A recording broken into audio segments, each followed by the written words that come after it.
So we'll start by saying the Pledge of Allegiance. To the flag of the United States of America and to the republic for which it stands, one nation, under God, indivisible, with liberty and justice for all.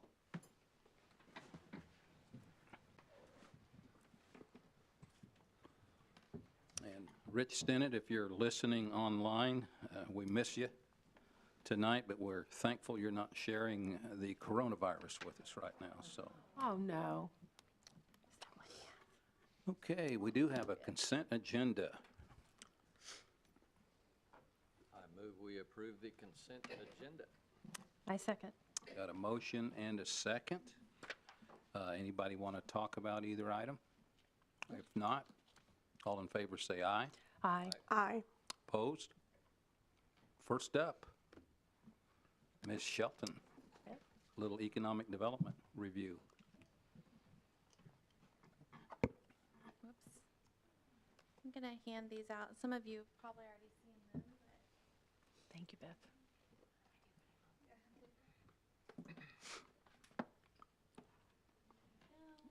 We'll put one in Richard's box. Thank you.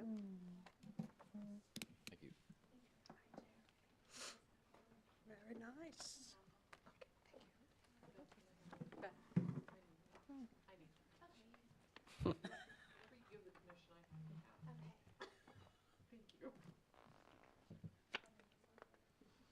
Okay, sorry about that. Holding up the meeting. Thank you for letting me come tonight to present to you. I just wanted to visit with you some of the things that we've done and then kind of share again what our office does. Since economic development is everything, it can be a little bit confusing to decide what comes to the economic development office that I operate, or it goes to Zach over here. There's so many different areas. So we just do industry. So we just do industry development for all of Harvey County. So that would be manufacturing, IT falls in that, warehouse distribution falls in that. So I've handed out our recap that we did at our annual meeting. It has a section that has the 12-month recap and then also a 5-year recap of what we've done for performance. So our mission is to go out and visit with our local companies, make sure that they're here, healthy, happy, want to stay, want to grow. Also find out if there are challenges from them and things that we can communicate back to whatever municipality they're located in to make their ease of business better. So that's one huge aspect of what we do. We want to help the companies stay and grow, but we also want to recruit new investment into Harvey County. And that's a huge impact because we're bringing new dollars in that can be spent in the community that can then create other jobs. So we've been very fortunate. We've been lucky. Lucky is not the right word. We've been strategic the past few years, and we've been able to recruit several companies with the help of your commission, the county. It's just Jennifer and I in our office, but it takes all of us to do what we do, and the city staff is part of that. We work closely with them on everything to make sure when we do have projects come in that there's something that we want to pursue. So, they might choose us, but it might not be a company that we think is a good fit for our community, or maybe they have too high of a utility usage, or whatever the case may be, that we have to make sure that it's something that fits for everyone. So really enjoy working with the staff here. They're great and very supportive. In addition to what's in this, just wanted to go over, we get RFPs. So the way that we get leads, I go out and work trade shows, go have networking events all through the year. And from that, those site selectors send us RFPs for us to respond. The first year I was a director, we had 12 RFPs that I responded to for the entire year. So this past year, we had 37 RFPs that I responded to. We had 6 site visits, so that means we've made it to the next step where the company's finally decided, hey, you've made the short list, we want to come look at this, what we've got here. We had 4 wins, which is huge. It's a wonderful year for us. And then we also had 5, we track everything, so we had 5 that we weren't able to submit on. But we want to keep that data so that we can say, hey, we've looked back the last 5 years and maybe we're missing 20,000 square foot buildings is what we haven't had, or maybe we're looking at sites that are now looking at 200 acres that contiguous that we don't have. So we just want to keep track of that, so if there's something that we can do to affect it, we could make steps in that direction. So It's been a very, very busy year. After COVID with manufacturing, it's just boomed. So that's our bread and butter. We're very diverse in manufacturing. You can see from here where it has our target sectors. Those are all pretty much different facets of manufacturing. But we also try to do other things to support the community. One of the ones that we started a few years ago was the Manufacturing Signing Day out at the Brooks Trade Center. And we support the Brooks Trade Center out at the high school. It's a huge asset. If you haven't been out to tour that, you should definitely go take a tour. It's so impressive. But we're helping them create a new career pathway. So that will start in the fall, and they're creating a pathway for electricians. And we'll be the first high school in the state of Kansas that has that program. So it's very exciting. Kansas Electric is working with them to set up the programming. They're working with Hutch Community College to help with that. And then we're helping sponsor the build out of the space for that. And it'll have spots the first year for 15 students in the program. So it's really exciting what they're doing out there. We also work with our workforce on hiring events. When Jennifer goes out and does our retention visits, what we've heard is workforce, we can't find the people. So trying to find creative ways that we can use both workforce districts to help us with that. And I feel like I'm just rambling on and on, so I'm gonna stop now. But you guys are a huge part of assisting us in what we do. It's just a team effort for economic development. And we've done a great job. This past year, we were Newsmaker of the Year, which was very exciting for our organization, something that we appreciate the recognition for. So, do you guys have any questions for me? I did just speed talk. That was really good effort on my part. Appreciate it. Talk a little bit about how important it is to think regional. Definitely. So with regional economic development, we work very closely with the Greater Wichita Partnership and the Kansas Department of Commerce. We try to work projects locally, but we market regionally. So they help us market. They'll help respond to RFPs. And I've given the example before of when Project Accelerate came across, which was GAF. We get so many projects that sometimes it feels like you're spinning your wheels because you're just responding to them. You don't know what happens to the project. And that one came across, and it was a day that I had meetings, from start to finish. And also when they come across, they say, we need this in 2 hours, or we need this by the end of the day. And it's me tracking down Suzanne or Zach, whoever it is, to say, I need help on these questions, because they're never the same questions. It's always different. So I just called Wichita. They were submitting a group project and said, I don't think we're going to be able to submit on this one. I just don't have time today to get this done. And a girl that worked there said, I'll do whatever we need to do. We'll get this done together. And if it wouldn't have been for her saying, okay, let's, it could have been an opportunity that we would have missed, because there were just so many things going on in that day that there was no way for me to do it on my own. So really, when we say Wichita helps us, they're an extension of us too. And when I had COVID last year, when GF came and we were having the meeting, Andrew came and he filled in for me. And that's the relationship that we have with them, is anytime that they need help, they got short-staffed and they needed help at a trade show, so they called and said, hey, will you come and work for us for this trade show for 2 days? So it really is just such a great partnership, where I know that they want what's best for Newton, Harvey County, and we want what's best for them, and we try to figure out, how we can work together to make that happen. So it's been great, and it's been a change. It's been a shift probably in the last 5 years, where it hadn't always been that way. Sometimes it felt like competition, and I don't ever feel that anymore. I feel like we're really cooperating and supporting each other. So. And Rod is our president, so if you have anything to add. No, you did. I can't talk that. I know. I don't know what's right. Yeah. Sorry. I will say, Beth said this in the meeting the other day.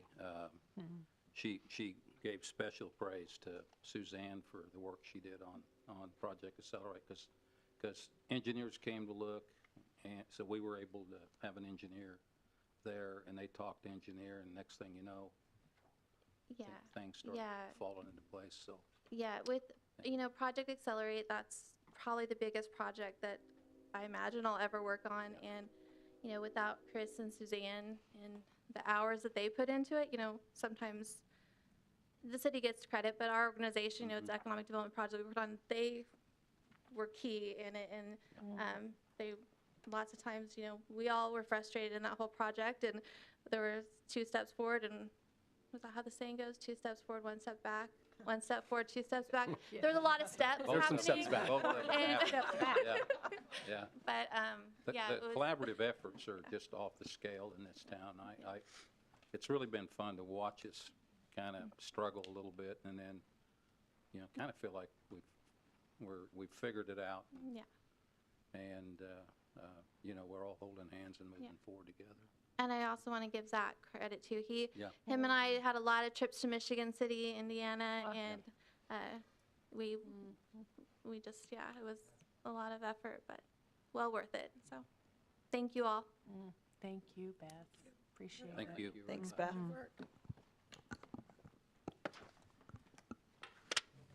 Okay, next on the agenda, consider a request to close Athletic Park Circle on May 4th from 8:30 to 11 for the Battle of the Schools, 1 mile fun run. Denise? Yeah, this is coming to you from the Newton Rec Center. They have a yearly battle of the schools that they do in Athletic Park. They use the Athletic Park Circle to do just a 1 mile run to compete against each other with the different schools. And this event is open for kindergartners through 6th grade, and staff has reviewed this and recommends approval of the request.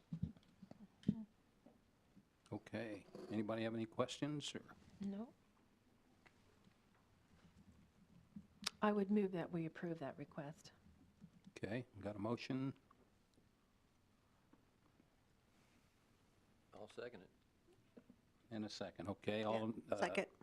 any further discussion? All in favor say aye. Aye. Aye. Opposed? Okay. Next item, consider request to close Main Street from 5th to 8th Street and 6th from Oak to Poplar and Broadway to the alleys, and 7th from Main to the West Alley for the Newton Car Show on May 4th. Denise? Yeah. Okay, so this is a request that you receive every year for the Newton Car Show. This year it's being done by the Community Chaplain Response Team. The request is the same. They're going from 5th Street all the way to 7th Street, and then the side streets to the alleys on Broadway and 6th Street as well. And staff has reviewed this. Suzanne has sent the letter to KDOT to ask for approval for closing of the Main Street, and we would recommend you approve that request. Okay. I so move we approve. Got a motion? Go ahead, second. I approve. Okay, a second? Okay. Any other discussion?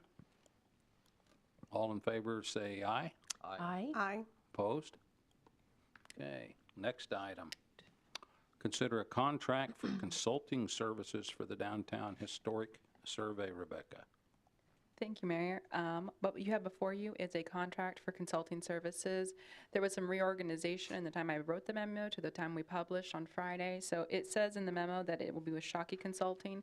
They did reorganize to Polis Consulting LLC, which is noted in the actual agreement itself, which we do have a signed copy that was uploaded a little bit later. We're getting it in at the end because of the name change and the organizational change. But the person doing it will still be the same. Primary, it'll be Cynthia Aberman, and she's done other projects in Kansas, most notably in Kansas City area, working with this resurveying project. This project came to you for approval in September when we approved the contract with the state as a grant for $30,000. We do have an in-kind match, but it's substantially lower than what's usually required, as we utilized our option for being a certified local government to request a larger percentage than what is normally awarded, and they were so kind to do that.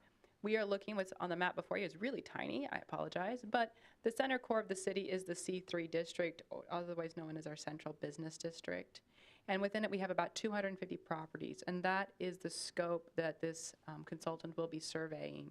They will be looking at those individual properties and recognizing their historical significance, their integrity, the years that they were built and modified, and letting us have some updated records, both in our own household records here at the city or the organizational records, and they'll be updating our inventory that's held at the state of Kansas, at their Historic Preservation Office. This is just an information or type of project where we can gather that and let property owners know kind of how their building is. And so sometimes we have building owners, especially on 6th Street, that ask, is my building historic? Well, it's not on any sort of lists. And then they say, well, what would that take? And the first step is always a survey. So this kind of just helps us have a better understanding of our historic resources. And we're looking for a broader scope. So the request is that you would approve the agreement with Polis Consulting LLC. Okay. Anybody see anything in the agreement? They had any questions? Well, I think you may have just answered that. On number 2 of section 1, the scope of services, I was reading through this. It said complete analysis of survey data and prepare recommendations regarding potential historic district. And so I thought, well, would that be maybe properties that aren't a part of the current, or if they determine that they may need to be? How? Yeah, What so that what means? part of what the result will be, kind of in accordance with the guidance from the State Historic Preservation Office, we have currently 2 historic districts roughly separated on Main Street by the train tracks. There's Historic Main Street 1, which is below the tracks, and then north of the tracks is Main Street District 2. It's Main Street just to the alleys on both sides, so it's fairly narrow. And what they would be presenting would be if you would potentially redraw those boundaries, maybe a property doesn't fit properly, maybe there's another better one. And so that's what the recommendation will be. It wouldn't be any action at all. It would just be an analysis of if you were to redraw those districts, Okay. where could they potentially fall?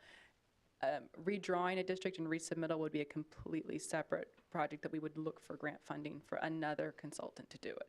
Okay. And speaking of grant funding, it says 30,000, but the contract is for 33. Correct. So the extra 3 is, Most of that, it's just, I know. right, most of that would be coming in some small administrative costs and printing materials. So we did take some printing in kind in our formal grant agreement, Okay. mainly because there have to be some meetings with the citizens, so they will allow for those materials. Okay. That's all the questions I have. How hard is it if something's outside the historic district to request to put it in if somebody were to want to do it? We would need to redefine our historic boundaries, and Is that a big process? it is a very big process, sir, yes. And this is the first step. We've had that question before, and last year, I think yourself and some other people have asked me about that before, and I took it to Kansas Main Street and the Kansas Historic Preservation Office, and this was the route that they suggested from early in January last year, so I wrote the grant with that in mind. Okay. And I'm guessing that's probably what part of the decision to award it was, that they knew we were looking at those boundaries, and we have to have the survey first. Yeah, great, great. Do you know how many step process it is? So do the survey first, and then what? Is there 3 or 4 more steps? Then the next step would be to write a grant to amend or to resubmit, depending on how we chose with the guidelines from this, to modify or resubmit or create a new district. It's going to kind of depend on, is there going to be a space, or could it be contiguous? Would the spaces be touching? Or would they say, no, we need to go over a whole block, and maybe it's a 3rd district? Yeah. That's kind of what we'll see. But if they see those buildings, and then we do that usually with a majority vote, supermajority vote of the property owners. So we would offer it to the property owners, and then they would need to do it. It's very, very rare cases in historic preservation that we would ever go contrary to a property owner's wish. Yeah. Very, very, very rare cases. So it would then be taken to those property owners and said, we've done a survey, your property looks like it might be eligible, these are the pros, these are the cons. If you'd like us to move forward, then these would be the next steps that the city would most likely undertake. Okay. I don't have anything else. Anybody else? Okay. So the motion would be to approve the contract as drafted. Yes, sir. I will move that we approve that. Okay. Got a motion Approved. Second. and a second. Okay, any other discussion? All in favor say aye. Aye. Aye. Opposed? Okay, consider an airport consultant master agreement and runway 826 task order. Yes, Commissioners. Last fall, we talked about the process of selecting an airport consultant that serves on our behalf when we call and need items taken care of from an engineering perspective at the airport. We go through that selection process every 5 to 7 years, and we selected HNTB. And the agreement, the master agreement, which is kind of just explains how they are going to go about providing those services, was approved, but the FAA had not approved it. We've brought back the FAA-approved agreement this evening and asked that you would approve it. And then it does not commit us to any kind of funding. It just says that they're basically the engineer that we're going to use if we need work done out at the City County Airport. Then the second item, along with that, when we're looking at our capital improvement program out at the airport and what FAA is considering funding, runway 826 pavement, which is the east-west runway out at the airport, has been classified that it's in need of either reconstruction or major rehab. And the FAA requested that the airport study 5 pavement selection alternatives. And so we have to go through a design process. It's basically a planning and scoping type of process to determine what would be the preferred pavement alternative if we were doing design to put in new pavement. And so that process, they are suggesting that we go through, and we need HNTB then to do that work. And so we would have a task order, which is the scope of services that goes along with this master agreement. So every time we have a task for them to do, there's a task order that goes along with that. And so this task order is for preliminary engineering and planning services associated with that pavement design and what would be best for at that location. There would be some sampling done. They would look at the different alternatives, present them to the FAA and to us, and then we would work with the FAA to determine what would be best. The cost for this task order is $64,340.42. 90% of this would be paid for with federal funds, and the other 10% would then be split by the city and the county. This is going to be covered in a future federal grant, and the FAA has assured us that would be paid for in the future. We would just carry those costs until next spring, and then we could apply for that funding. Our dollar amount would be $3,217.21, and the county would pay the same. We took this item over to the county this morning at their commission meeting. Brian Palmer, our airport manager, presented over there, and the county approved to move forward. Remember, we're partners with Harvey County, and we split our costs on the airport 50-50. So this evening, we're asking that you would authorize me to sign the master agreement with HNTB and the task order 1 that I've just described. If you have any questions, I'd be happy to answer those. Yes. Yes. So while 61 pages is not delightful reading, No. it's, I read in your memo, so I went to look for it, and I have to say I'm not sure if I found it, but it said that the FAA was requesting also for them to do a study to make it instrument, now I'm just lost it, instrument rated rather than just visual.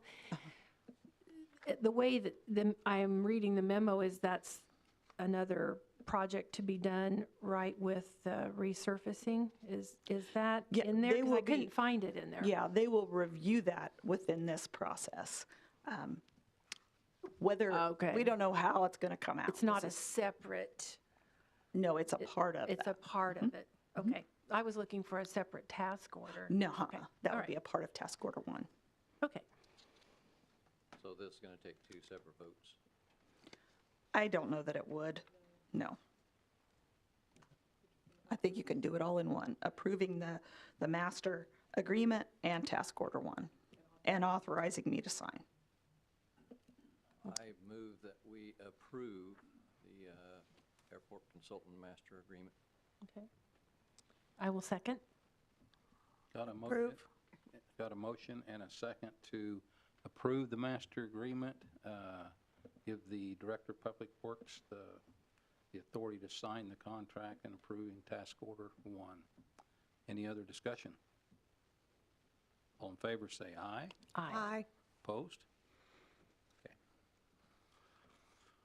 Consider an ordinance updating the Aviation Commission requirements. I think that's you, Chris. Sure. This is a joint enactment. It's an ordinance for the city. It's a resolution for the county. It's been approved by the county. Just as some background for the public, city and county jointly own the Newton City County Airport. One of the functions of the airport is an aviation commission. It's a joint board made up of city, county, and at-large representatives. The item before you is essentially the controlling document for the Aviation Commission. Commissioner Kane served on the Aviation Commission for some time now. He could weigh in on this, but early on we had some discussions about the necessity and the role of the Aviation Commission. Is it needed? What should it look like? We went through those discussions. The end result was essentially unanimous. There is still an important role for the Aviation Commission, and we're looking at small tweaks rather than a complete overhaul. Some years ago, the Aviation Commission had additional authority. They approved lease agreements and did things of that nature. Now it's simply an advisory board with a lot of good folks with a lot of subject matter expertise that can bring good discussions on a quarterly basis. So the changes to the Aviation Commission, there's an attendance requirement for members. It specifically allows telephonic appearances at those meetings. It does remove term limits of members with the exception of the county at-large appointee.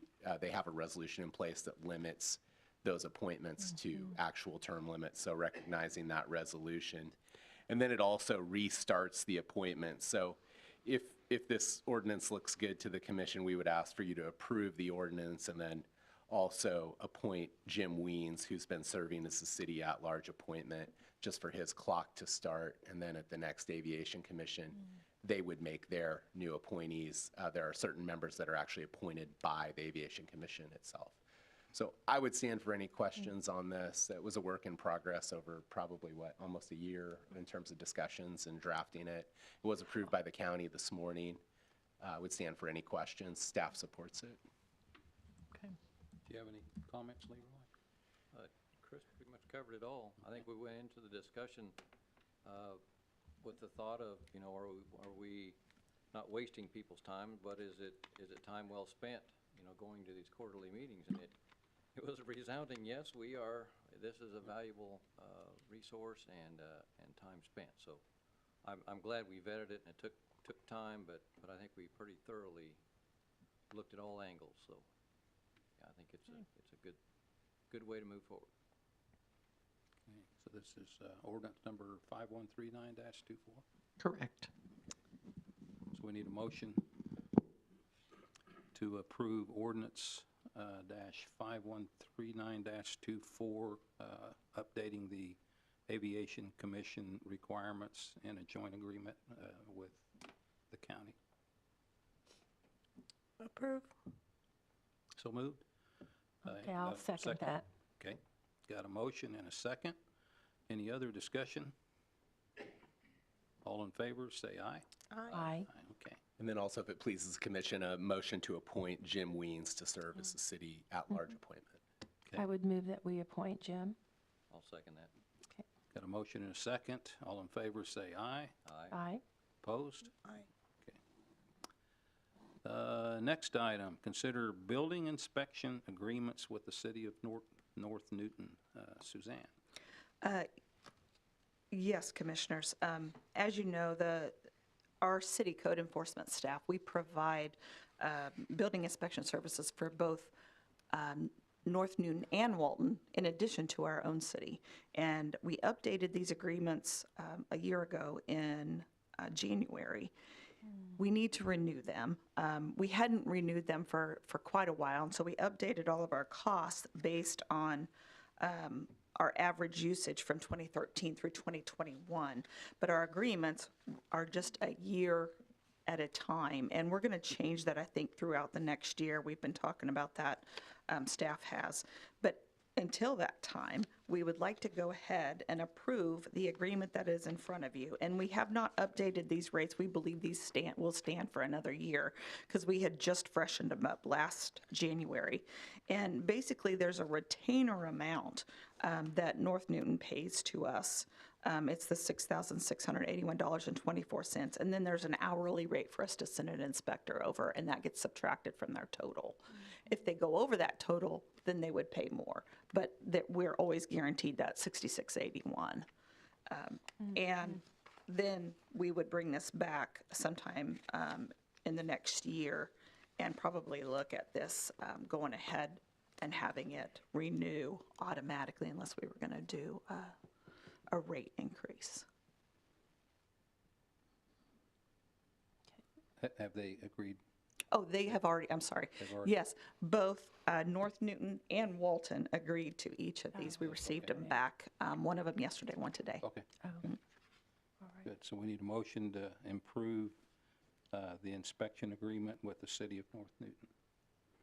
I would move that we approve that. Okay, got a motion I'll second that. and a second. Any other discussion? All in favor, say aye. Aye. Opposed? Same discussion with the city of Walton. I move that we approve the agreement with the city of Walton. Okay, got a motion I'll second that. and a second. Any other discussion? All in favor, say aye. Aye. Opposed? Okay, continue discussions regarding the request to consider the partial forgiveness of a 2002 loan for the development of the Lincoln Park Apartments. Chris? And I can start this off. This item's been before the commission a few times now. As you recall, the city extended a loan for the redevelopment of the Lincoln Park Apartments some time ago. There was a request from MDI Limited Partnership through Gary Stenson, who spoke to the commission via Zoom a couple minutes ago, or a couple meetings ago, and has sent at least a couple letters that have been in your packet. They've asked for a partial forgiveness of that loan. There's $194,000 owed. They've asked for a partial forgiveness of $94,000. He's laid out the basis for that. We've had a few meetings and we've provided information. I think we're at a point where we need direction to either, if there's more information that's needed, to go in that direction. If we're denying the request, we can signal that, or if we're willing to approve that request, we can go forward in that direction. So this is just being teed up for City Commission action.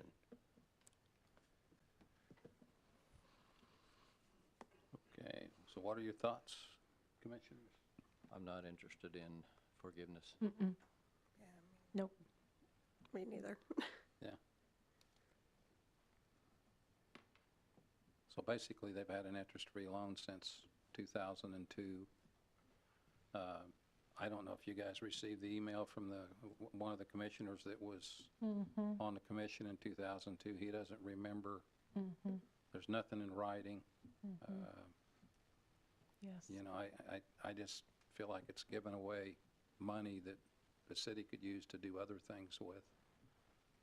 So, so there is a letter that we need to take formal action on then? Well, just I think if there's a consensus to not agree to the request, a motion to deny the request for forgiveness would be enough for me. Okay. I also had a conversation with said former commissioner, and he said it was not about that I forget his exact words, but he was very adamant that there was never any discussion to that effect. That's what his email conveyed. Yep. Okay. So we need a motion to not forgive. Yeah, to reject the proposal for partial forgiveness. Okay. I move that we reject that proposal. Got a motion Approve. and a second. Okay. Any other discussion? All in favor, say aye. Aye. Opposed? Okay. That was quick. East First Spencer Signal Improvements. Suzanne? Yes, the First and Spencer Signal Improvements, when Rolling Hills 7th Edition was platted, that was Quick Trip that came in and did this. They were required to submit a petition for the improvements at the intersection that would include a signal. the Quick Trip is planning to open later this month, and we have the design plans have now been completed. We're ready to put the project out to bid. The display shown on the screen north would be to the right. There are a few improvements to the curb line, and some pavement markings and a couple of like ADA ramp changes. But the overwhelming majority of this project is actual traffic signals that would go at this location. We're anticipating additional traffic that would be generated by the Quick Trip. But because there already was quite a bit of traffic there in existence before the Quick Trip, we did agree in the petition that Quick Trip would pay for 33.33% of the project, with the city at large paying 66.67%. But we need to put the project out to bid, competitive bids, to find out what the cost is going to be, and then we'll bring those back to you as long as you approve plans and setting of the bid date for March 7th at 11 a.m. And then once we have bids, we'll bring them back and you can award bids, and then we move forward with the project. Construction would be later this year because it's going to take a while to get signals in. Okay. Anybody have any questions or comments? I think there will be some folks in this community who are going to look very much forward to that intersection having signals, lights. I can quit telling people that there's going to be a roundabout there. No roundabout. Oh. Please don't tell them that. Okay. No. And we do need you to take 2 separate actions on this. Okay. So the first action would be to receive the plans and specifications for the improvements. Okay. I will move that we do that. Okay, got a motion I'll second it. and a second. Any other discussion? All in favor say aye. Aye. Opposed? And we need to set a date and time to receive the bids. I so move that we set the date and time to receive bids. Which is March the 7th, or is that? Okay. Yeah. Okay. As presented. Okay. As presented, yeah. Okay. I will second that. Got a motion and a second. All in favor say aye. Aye. Opposed? Okay. Fireworks are popping up again. Chris? Sure, I'll tee it up. So at a previous meeting, the City Commission adopted an ordinance that approved the times and dates for the sale and discharge of fireworks for the summer.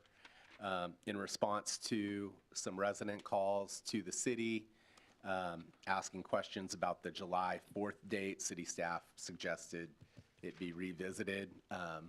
We've got a chart up that kind of reflects your decision that shows the sales and discharge. Really, the only question or concern that's come up is on the discharge date on Thursday, July 4th from 7 a.m. to 10 p.m. It looks like sunset is at 8:56 that night, and I think that the ask is to reconsider that discharge end time. Obviously, no obligation to amend, but we thought it was fair for discussion. It's an easy change to the ordinance if you want to make a change. If you want to leave it as is, that's fine. You don't need to make a decision tonight. You can. Staff's here for any questions or discussion. It was midnight last year.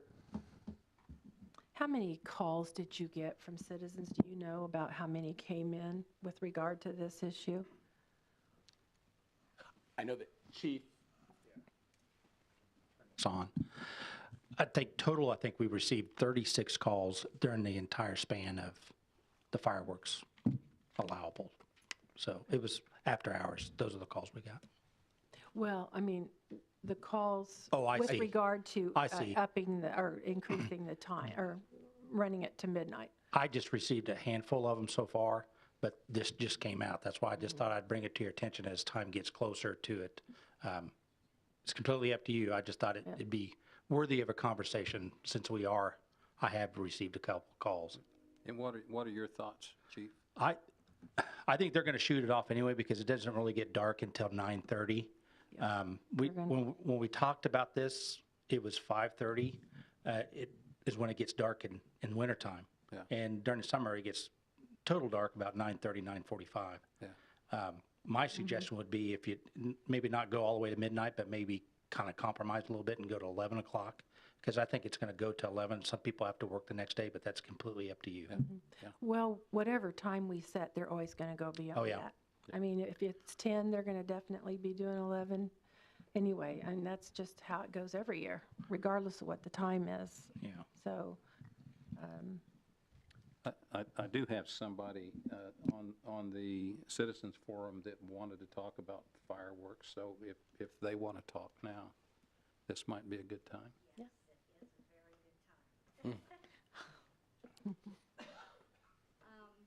This is a very upsetting situation. Yeah, please say your name. Oh, and I'm what your sorry, address is. Lynn That- Labanont. Yeah, Mhm. that's my I bad. live at 118 Southeast 12th. We have been here in the house that we're in now since 2000, and grew up here, went to school here, moved to Texas. My husband was working for Southwestern Bell, and we moved back here after 35 years. He retired. And my folks live here. They're all passed now, and so are my husband. So anyway, and I worked for the school system for 16 years. My thinking with all of this, of course, goes back to when I was smaller. You know, we'd go to the park as a family and have the fireworks display and everything, and then have a little celebration with the little blackjacks or whatever you call them thrown out. And to me, this has got just so overwhelming that this is not even about our independence. When I was here last year, I missed it for going over the fireworks, but it was the night that they were having the discussion, so I came unprepared and just gave them what I thought. But as far as the time goes, 10 o'clock, like Karen was saying, they always go over. And this is my point that I'd like to make. We are a country that have every right, every opportunity to do things. And when we take advantage of things like I believe most of the people are doing with these fireworks, half of them are not even legal. I don't know where they get them, but when we have to sit and people that have been over in Vietnam and other people that have been in the service that have complained about these things, I have some friends that he was on the front line in Vietnam, and he just cannot handle any of this. This stuff is traumatic, and we don't care or think about what these things do to other people. I know money is concerned, but let me tell you, if all the calls that I have to make, I apologize for that, but that I have to make during the 4th of July time is unbelievable. They go off from, just looking up here, from 10 to 10. It'll be probably 8 in the morning till 11 or 12, and it says not permitted. June 30th, not permitted. June 1st, not permitted. The 2nd, not permitted. You can mark your word, it's all going to be going. What are we supposed to do? Sit there and allow these people that are not going by what Newton regulations are? This is why I think, personally, there are some things that we, the people, we, the public, that have to live in this town and have to deal with these things should be able to vote. I think, please don't take this wrong, but I believe that people that live in this town, and I don't believe I'm the only one that is so upset with all of this, have the right to vote on what we feel is right. We are spending all of this money on fireworks, people not obeying what they are giving the right to do because nothing is ever being done. I call and the police officers or 911 ask where it's at. Well, I mean, these are massive things going off. You go outside, and if they're in their patrol car or whatever, they can see, they can hear. I can't designate for sure what address these are at. I can tell them what area, what neighborhood, I think. But I think if this all is going to continue, I think people need to be fined when they are not obeying the law. If they can't shoot 12 hours and shut it off, then they've got major problems. They need to be fined 200 or 300, 200, whatever.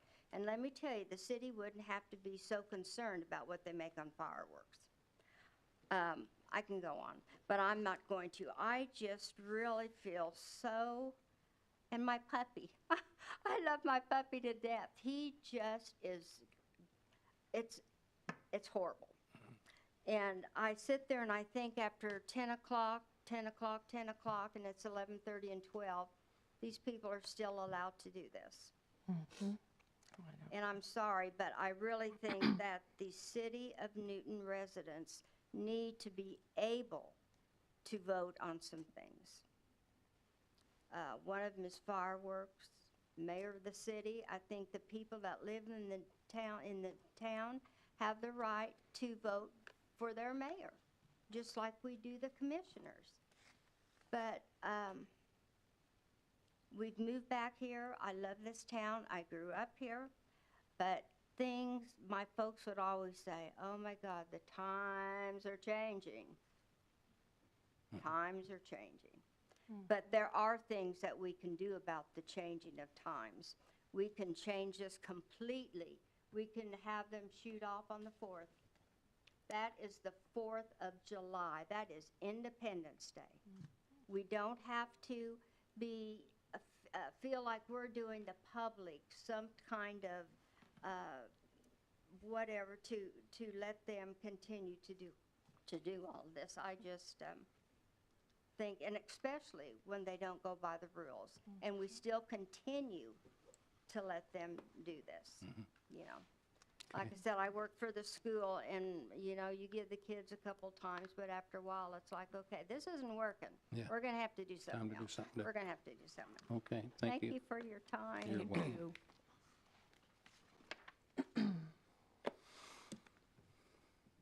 Opinions? Well, I am definitely for leaving it the way it is, because I know it will go on anyway.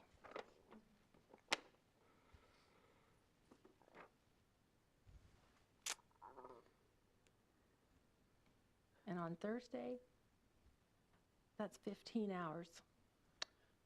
Only an hour of darkness, though, if that is. They'll make it work. That's what people have contacted me about. What are currently the fines? I mean, are there fines for setting off fireworks? Have we ever cited? Yeah. Yeah, I thought so. What are they? What is? I don't know right offhand. Yeah, I would have to look it up as well. Okay. Are they not being We can come back, enforced, we can or- come back with that Yeah. information. for Okay, you, for yeah, sure. because I don't. I would be for More changing information. it to 11 o'clock to give them an hour of light in the ones that are better when it's dark, but 12 might be a little long. They're going to light till 12 anyway. That's not a reason to change it to that, but you'll get fewer calls if we, you know, move it to 11 o'clock. Maybe if you get that information about what the fines are. Sure. Yeah. We can talk about it. We can do that. Maybe we can Absolutely. step that up a little bit. It'd be nice if people were just respectful. Yeah. You know, that's where we get a lot of complaints that you know, I'm sure that they're gonna light them probably on the 30th, the 1st, and the 2nd. Anyway, maybe we need to ramp it up a little bit on those days, I don't know. So I haven't bought a firework for so long, I don't even know what they cost, so. Right, yeah. There you go. Okay, so it looks like for violations of enforcement is a sum not to exceed $500. So it's whatever, up to 500. So how many of those occur, though? I mean, do they occur frequently? Do you catch these folks, or when you go out to respond to a call and they're probably already gone, or you're not able to?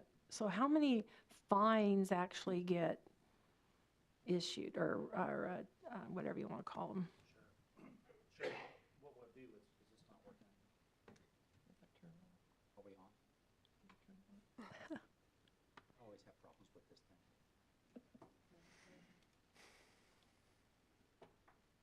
My personality. Is it working now? Okay, There you go. Okay, what we generally do is we try to do the educational side of it first. We try to warn people that they're out of compliance of when the time's to be firing the fireworks off. I mean, she's right. We can see them, we can hear them, but it's tried to pinpoint who's doing it is sometimes because it's under a cover of darkness too, you need to understand. So they can shoot it, they're gone. We'll do our best. We have to prioritize calls about what we're responding to. So there's a lot of variations to go along with it. But if we catch somebody actively being defiant, of course, we try to do an educational piece. It's not the right times. And if we have a repeat call on it, and then we'll definitely take action on that. And we have. And then the judge is the one who decides what amount of money to That would fine. go to city court. I'd have to look at the ordinance. Typically, there's a minimum fine in there, but We issue like a traffic ticket type thing, and it has the ordinance on it, the violation, it'll have court cost on it. It's just whatever that specific fine is. I'm just not, I guess I should have looked that up prior to coming here, but I really don't know what that is at this point. You said we put it on the agenda next time and get a little Sure. bit more information. Sure, We got until, what, the 4th of July? somewhere right in there. Yeah, okay. Got a couple days. yeah, right. And I understand both sides of the issue. You know, I mean, I know the dogs and the veterans, and I'm actually amazed, you know, how many people light fireworks every year. Okay, so we were to Citizens Forum, and I think we're done with that. So we've got an executive session to go into, but let's go around the horn and see if anybody has anything they want to share or talk about. Kathy, you want to give it a whirl? I would just say thank you to our staff and all who help us do the job that we must do. We're grateful.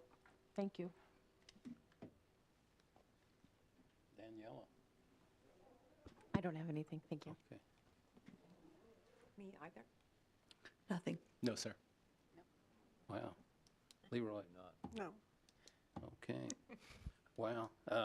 Daniela's going to be the program at Rotary on the 20th, so the Rotarians are looking forward to getting to meet you and ask you the difficult questions, you know. So anyway, okay. We have an executive session to go into. Right. We don't anticipate any action after the conclusion. How much time? I think maybe 8:05, reconvene and adjourn, extend if necessary. I move that the city commission recess into executive session to conduct discussions with legal counsel. The justification for closing the meeting is to consult with the city attorney to discuss matters privileged under the attorney-client relationship, and the time and place at which this open meeting shall resume is 8:05 p.m. at the city commission chambers at City Hall. I second. Got a motion and a second. All in favor, say aye. Aye. Opposed?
5, we're out of executive session. There'll be no action taken.